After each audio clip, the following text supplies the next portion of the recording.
और उसकी टीम किसी भी तरह के सामाजिक कुरीतियों का समर्थन नहीं करते हैं। यह कहानी एक काल्पनिक रचना है। यह किसी भी जाति, धर्म या संप्रदाय को ठेस पहुंचाने के उद्देश्य से नहीं बनाई गई है। यह कहानी केवल मनोरंजन के लिए बनाई गई है। कृपया इसे गंभीरता से ना लें।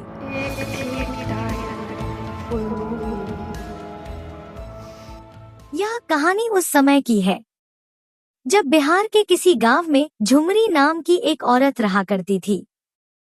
वह एक विधवा थी जिसके 2 बच्चे थे। बेटे का नाम रामू और बेटी का नाम रानी था।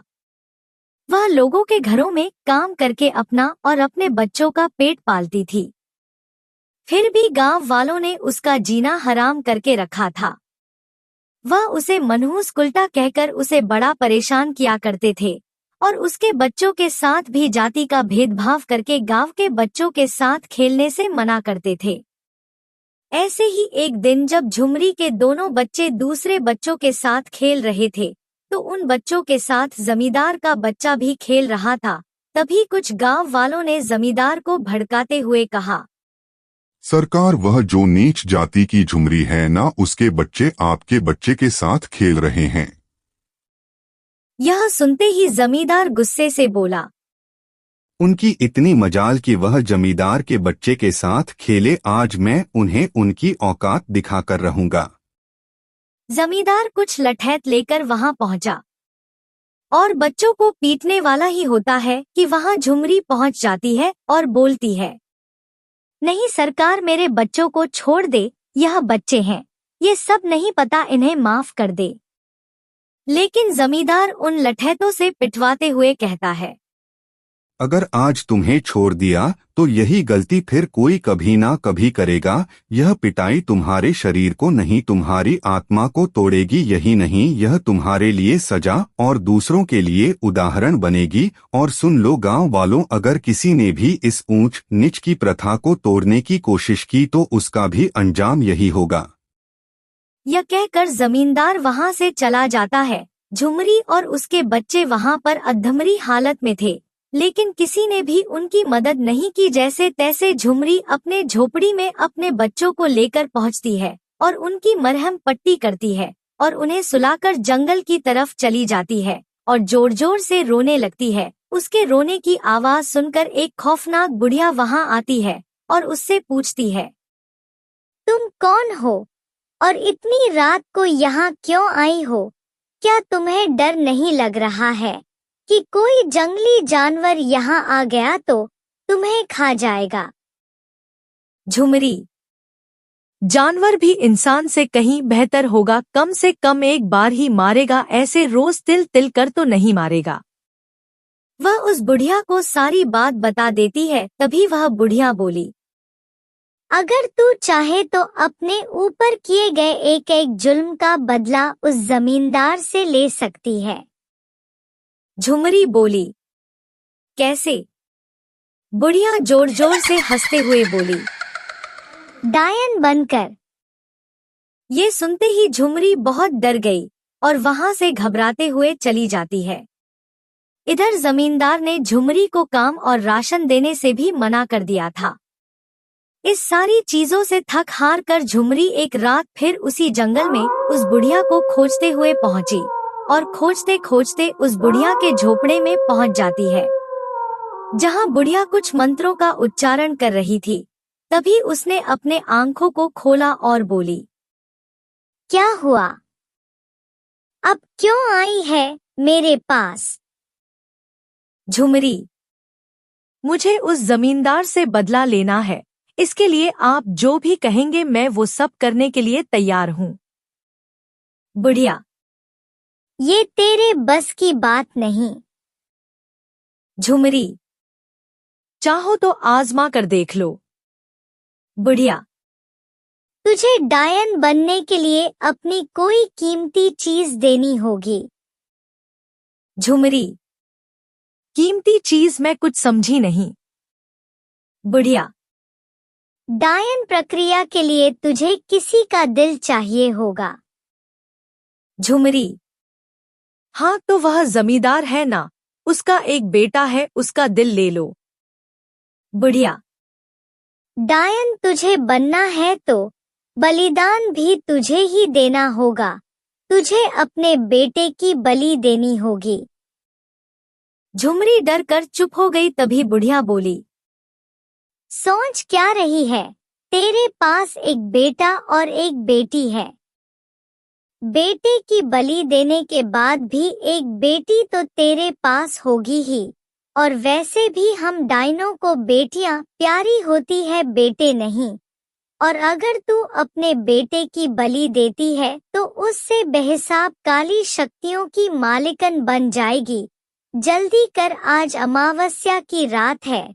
तुझे आज ही यह सब करना होगा, वरना फिर तुझे लंबे समय का इंतजार करना होगा। झुमरी, जिसकी आंखों में बदले की ज्वाला भड़क रही थी, वह नींद में सोए अपने बेटे को उस बुढ़िया के पास ले आती है और बुढ़िया के सामने रख देती है। बुढ़िया कुछ मंत्रों का उच्चारण करती है, फिर उस बच्चे की बलि देकर उसका दिल निकालकर उस दिल पर कुछ जादू मंत्र करके झुमरी को देते हुए कहती है, ले इसे खा जा। इसके खाते ही तेरे अंदर विशेष शक्तियां महसूस होगी, तू बेहद शक्तिशाली हो जाएगी। यह सुनकर झुमरी उस दिल को खा जाती है और तेज रोशनी के साथ वह आसमान में उड़ने लगती है। तभी आसमान में जोर जोर से बिजली कड़कने लगती है। उधर गांव वाले यह देखकर दंग हो जाते हैं कि यह मौसम अचानक ऐसे क्यों बदल गया। उसमें से एक बूढ़ा व्यक्ति बोलता है, लगता है आज कुछ अनिष्ट होने वाला है। अब इस गांव का भगवान ही भला करे, फिर क्या था। अब हर दिन गांव में किसी न किसी आदमी के साथ कोई ना कोई दुर्घटना घटती थी और अजीब तरह से लोगों की मौत होने लगी। इसी तरह झुमरी डायन लोगों का दिल खा रही थी और अपनी शक्तियों को बढ़ा रही थी। इस कहानी की इस हिस्से की सीख, इंसान बदले की भावना में किसी भी हद तक गिर सकता है। अब उस घमंडी जमींदार की बारी। मैं उसे कुछ नहीं करूंगी। उसने मेरे बच्चों को सिर्फ इसलिए मारा था कि मेरे बच्चे उसके बच्चे के साथ खेल रहे थे। अब उसके बेटे की बारी देखती हूँ, वो अपने बेटे की जान कैसे बचाता है। उसकी पूरी दौलत किसी काम न आ सकेगी, ऐसी मौत दूंगी मैं उसे। हंसते हुए बोली। इधर झुमरी की बेटी बार बार अपने भाई के बारे में झुमरी से पूछ रही थी, लेकिन झुमरी ने उसे झूठ कहा कि वह रामू अपने खाला के पास गया है।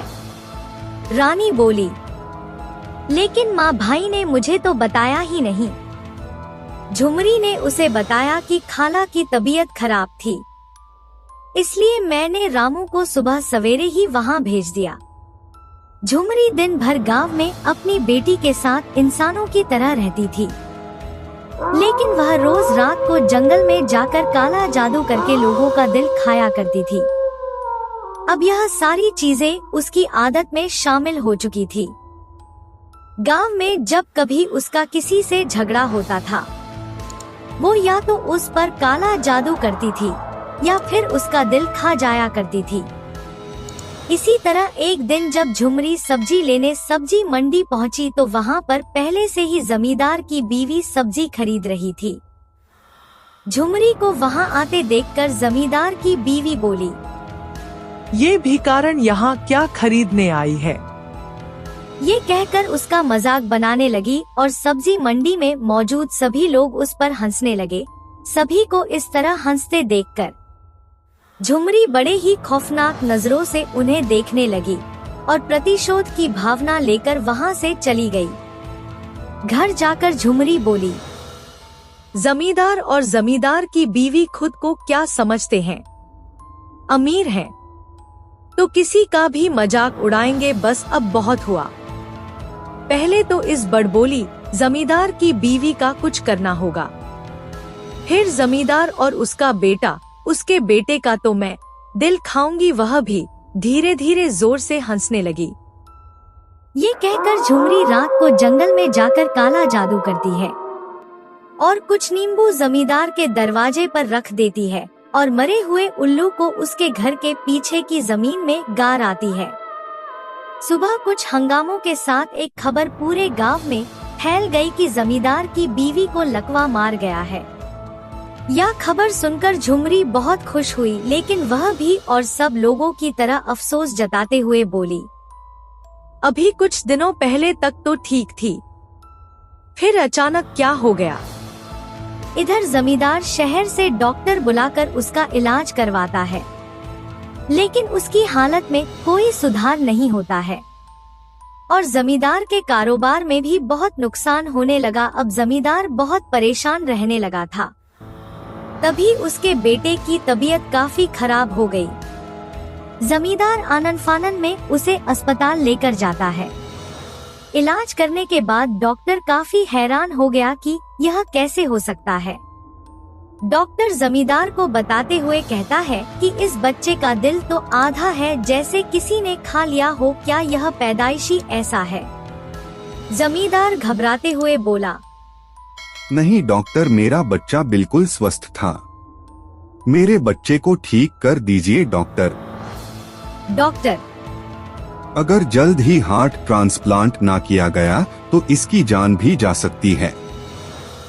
आपको जल्द ही ऐसे इंसान को ढूंढना होगा जो अपना हार्ट डोनेट करें, तभी आपके बच्चे की जिंदगी बच सकती है। और इन चीजों में काफी टाइम लगता है। वक्त पर हार्ट का इंतजाम न किया गया तो आपके बच्चे की जान भी जा सकती है। अब ईश्वर ही इसे बचा सकते हैं। ये कहकर डॉक्टर वहाँ से चला जाता है। जमींदार रोते हुए कुछ देर वहीं पर बैठकर सोचने लगता है, ये मेरे पूरे परिवार को क्या हो गया है? हमें किसकी नजर लग गई है? मुझे एक बार पंडित जी से मिलना पड़ेगा, देखता हूँ वो क्या कहते हैं। अभी जाता हूँ। यह कहकर जमींदार पंडित जी के पास जाता है और उन्हें अपनी सारी समस्याएं बताता है।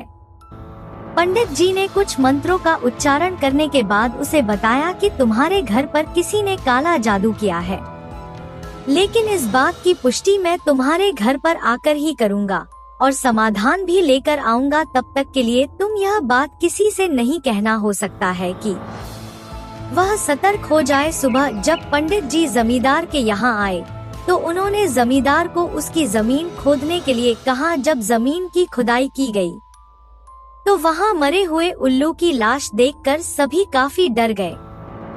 तभी पंडित जी ने कहा कि ये बहुत ही खतरनाक काला जादू है। इस काले जादू का मकसद ही है पूरे परिवार का विध्वंस। जमींदार घबराते हुए बोला, क्या इसका कोई तोड़ नहीं?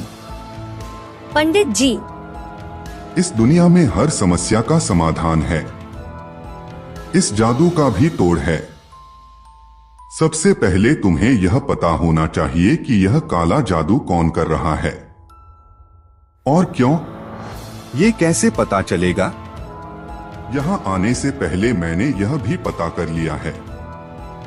ये काला जादू झुमरी नामक एक दायन कर रही है। यही नहीं, तुम्हारे बेटे का दिल भी वही खा रही है और इस अमावस्या की रात वह तुम्हारे पूरे परिवार का नामो निशान मिटा देगी। इस अमावस्या से पहले ही हमें उसे रोकना होगा। जमींदार हैरानी से बोला, क्या झुमरी एक डायन है? तब तो वह जरूर अपने साथ हुए अपमानों का बदला ले रही है। यह सारी गलती मेरी है जो मेरा पूरा परिवार भुगत रहा है। मेरा मासूम बच्चा वहां हॉस्पिटल में जिंदगी और मौत से लड़ रहा है। ये कहकर जमींदार रोने लगा।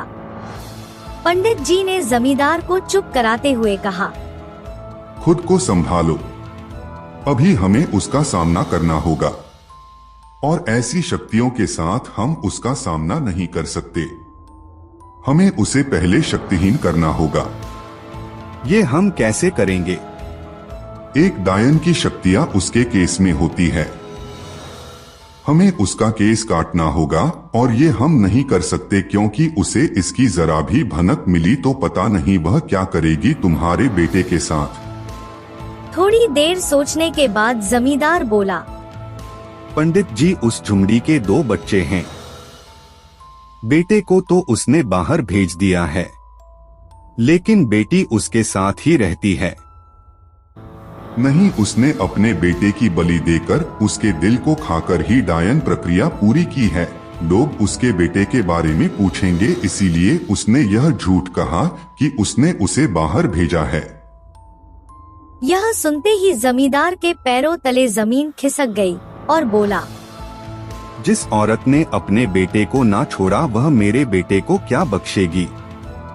यह कहकर जमींदार रोने लगा। पंडित जी बोले, वो एक डायन है और तुम्हें उससे अपने परिवार को बचाना होगा। अब इस पूरे गांव को उस डायन से एक ही इंसान बचा सकती है और वह उसकी बेटी है। जमींदार बोला, कैसे पंडित जी, कैसे? वो तो उसी की बेटी है, वो क्यों हमारी मदद करेगी? वो डायन की बेटी जरूर है, लेकिन अपनी माँ की तरह दुष्ट नहीं है। जब उसे पता चलेगा कि उसकी माँ एक डायन है और उसने उसके भाई को मार डाला तो वह जरूर हमारी मदद करेगी क्योंकि वह उस डायन के सबसे ज्यादा करीब है। इसलिए वो डायन उस पर शक नहीं करेगी, जिससे वह उसके केस काट सकती है और फिर वो डायन शक्तिहीन हो जाएगी। फिर हम उस डायन का खात्मा कर सकते हैं। उसकी बेटी को कल मेरे पास लेकर आओ। यह कहकर पंडित जी वहां से चले गए। सुबह जब झुमरी गांव के बाहर किसी काम से जाती है तो जमींदार उसके घर जाकर रानी को पंडित जी के पास लेकर जाता है। तभी पंडित जी उसे उसकी माँ के काले कारनामों के बारे में बताते हैं, जिसे सुनकर रानी पहले तो इस बात को मानने से इनकार कर देती है, लेकिन जब पंडित जी अपनी विद्या से उसके भाई के हत्या का दृश्य दिखाते हैं तो रानी बिल्कुल टूट सी जाती है और अपने भाई के मृत्यु का दृश्य देखकर खूब रोने लगती है।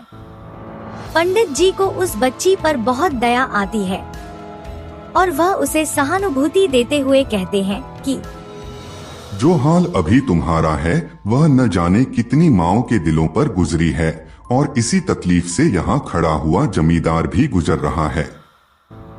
तुम्हारी माँ इसके बेटे का भी दिल खा रही है, लेकिन तुम्हारी एक छोटी सी मदद उसकी जान बचा सकती है। रानी बोली, वो कैसे? तुम्हारी माँ एक डायन है और काले जादू में भी उसने महारत हासिल कर ली है। उसे उसकी शक्तियों के साथ हराना नामुमकिन है और फिर उस मासूम की जान भी उसके मुट्ठी में है। ना जाने वह कब उसकी जान ले ले। एक डायन की शक्तियां उसके केस में होती है। तुम्हें बस इतना करना है कि उसके बाल काट लेने हैं, लेकिन ध्यान रहे उसे इस बात की खबर नहीं होनी चाहिए, क्योंकि अगर उसे जरा भी भनक लगी तो वह तुम्हें भी नुकसान पहुंचा सकती है। पंडित जी की बात सुनकर रानी घर वापस आ गई। इसी तरह रात हो गई। झुमरी रानी को सुलाकर जंगल की तरफ जा रही थी। तभी रानी भी झुमरी के पीछे पीछे जंगल में जाती है और अपनी माँ को काला जादू करते और दिल खाते देखकर काफी डर जाती है। घबराते हुए घर वापस आ जाती है और काफी डरी होती है। तभी कुछ घंटों बाद झुमरी भी घर वापस आ जाती है। उसे देखकर रानी और भी ज्यादा डर जाती है। तभी झुमरी उसे देखकर कहती है, क्या हुआ मेरी बच्ची? इतनी ज्यादा डरी हुई क्यों हो? क्या कोई बुरा सपना देखा क्या? रानी डरते हुए बोली, हाँ, लेकिन आप कहाँ गई थी? अरे, वो मुझे नींद नहीं आ रही थी तो बाहर थोड़ा टहलने गई थी। चलो अब सो जाते हैं, रात काफी ज्यादा हो गई है। यह कहकर झुमरी सो जाती है। रानी को नींद नहीं आ रही थी। वह झुमरी के कुछ बाल काटकर अपने तकिए के नीचे रख लेती है। फिर सुबह जब झुमरी काम के लिए बाहर जाती है, तभी रानी पंडित जी के पास जाकर उन्हें वह बाल देते हुए कहती है, आपने बिल्कुल सही कहा था। मेरी माँ एक डायन है। उनका यह रूप मैंने अपने आंखों से देखा है। यह लीजिए उनके बाल और बचा लीजिए पूरे गांव को उस डायन से। रोते हुए रानी बोली, मैं अपने भाई को तो बचा न सकी, शायद इस नेक काम से उसे मुक्ति दिला सकूं। ये कहकर रानी वहां से चली जाती है। पंडित जी जैसे ही उस केस पर कुछ मंत्रों का उच्चारण करके उस पर विभूति फेंकते हैं। उधर झुमरी डायन को पता चल जाता है और वह वापस घर की तरफ लौट ही रही थी कि तभी सभी गांव वालों ने और पंडित जी ने उसे घेर लिया। झुमरी डायन क्रोधित नजरों से सभी गांव वालों को देख रही थी कि उसकी नजर रानी पर जाकर रुक जाती है। पंडित जी रानी के सामने खड़े होकर बोले, बहुत हो गया तेरा डायन, अब तेरा अंत निश्चित है। झुमरी डायन जोर जोर से हंसने लगी और बोली, तुझे क्या लगता है तू मुझे मार देगा? एक बार जमींदार और उसके परिवार के बारे में तो सोच। ये क्या सोचेगा? जमींदार, तुझे ऐसा नहीं लगता कि तेरे बच्चे की जान मेरे हाथों में है? पंडित जी बोले, ये तुम्हें भटकाने की कोशिश कर रही है। तभी पंडित जी कुछ गांव वालों को इशारा करते हैं और कुछ गांव वाले उस डायन को रस्सी से पकड़कर एक पेड़ से बांध देते हैं। तभी जमींदार घबराते हुए बोला, पंडित जी कहीं ये मेरे बच्चे को कुछ कर तो नहीं देगी? बगैर शक्तियों के ये किसी का कुछ भी नहीं बिगाड़ सकती। यह सिर्फ तुम्हें भ्रमित कर रही है ताकि ये यहाँ से भागकर अपनी जान बचा सके। और अगर ये यहाँ से बचकर भाग गई तो फिर इस गांव का अनिष्ट होने से कोई नहीं रोक सकता। अमावस्या की रात शुरू होने से पहले इसका अंत करना होगा। तभी पंडित जी उस डायन के चारों ओर घूमते हुए कुछ मंत्र पढ़कर उस पर गंगाजल छिड़क कर विधि पूरी करते हैं ताकि फिर कभी डायन पुनः जीवित न हो सके, और गांव वालों को उसे जलाने के लिए कहते हैं। डायन के जलते ही जमींदार का परिवार काले जादू के असर से मुक्त हो जाता है और पूरा गांव उस डायन से मुक्त हो जाता है। तभी रानी जो वहां खड़ी ये सब देख रही थी, वह रोने लगती है और बोली, आज मैं अनाथ हो गई, अब मेरा इस दुनिया में कोई नहीं। ये कहकर रोती है। तभी वहां खड़े जमींदार को उस पर दया आ जाती है और वह पूरे गांव के सामने ये बोलता है, आज से रानी मेरी बेटी है। इसकी परवरिश मैं अपने औलाद की तरह करूंगा। शायद इस नेकी के बदले ईश्वर मुझे माफ कर सके। और सुन लो गांव वालों, आज से इस गांव में ऊंच नीच का भेदभाव खत्म होता है। सारे लोग एक समान हैं। ये कहकर जमींदार रानी को लेकर अपने घर चला गया और लोग खुशी खुशी रहने लगे।